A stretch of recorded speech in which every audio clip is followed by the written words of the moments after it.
Hello, beautiful people! May nangyari sa Alden Garden natin kaya dali-dali tayong umuwi dito sa atin. Tara, samahan niyo ako. Alright. After 11 months, 3 years, 10 years, 45 minutes, and 44 hours, idinalaw na nga natin ang ating Alden Garden. Daling nga kasi ako sa kaharian ng Encantadia para i-meet si Imaw. Uy! Kaya pagdating na nga natin din dali-dali na akong dumiritso doon sa ating Alden Garden. Pagdating ko nga doon, may nakita nga ako nakakaiba. At nang linapitan ko nga, uy! Ano yan? Sa huli kong chinek, petsay ang tinanim ko, ate. Pero nang linapitan ko, ate, hindi siya petsay. Oo, ate, hindi siya petsay. Yan nga yung itsura dito sa bandang harap. Ay, wait, may nakita kong pitsay.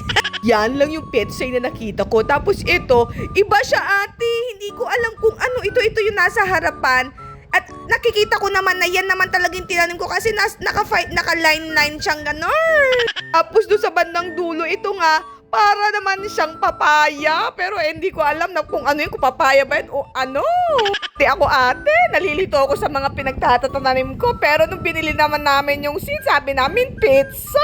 Tapos pagtubo, ganito yung kinahinanan niya. Hey, wow.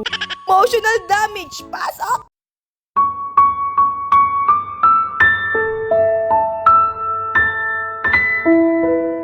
Ayun, nagawa ko pang magdrama. Hoy, di ganun yun. Pero talaga ate, nag-iisip ako kung ano yung mga pinagtatatanim ko. Sure naman ako na petsay talaga yung tinanim ko. At meron naman tumubo na isa, dalawa atang petsay. Pero ate, paring mapay bigla ko na lang naisip na sumama sa mga nangunguha ng mangga doon para may makain na lang ako. Tapos ate, dumagdag pa sa isipin ko itong mga grapes dahil inuunahan na nga tayo ng mga ibon. Tapos sumabay pa itong malunggay na may dahon, tapos bigla mong tingin sa baba, patuyot na yung kanya puno. Tulungan niyo naman ako. Alamin kung ano naman tong mga nagtutubuan dito.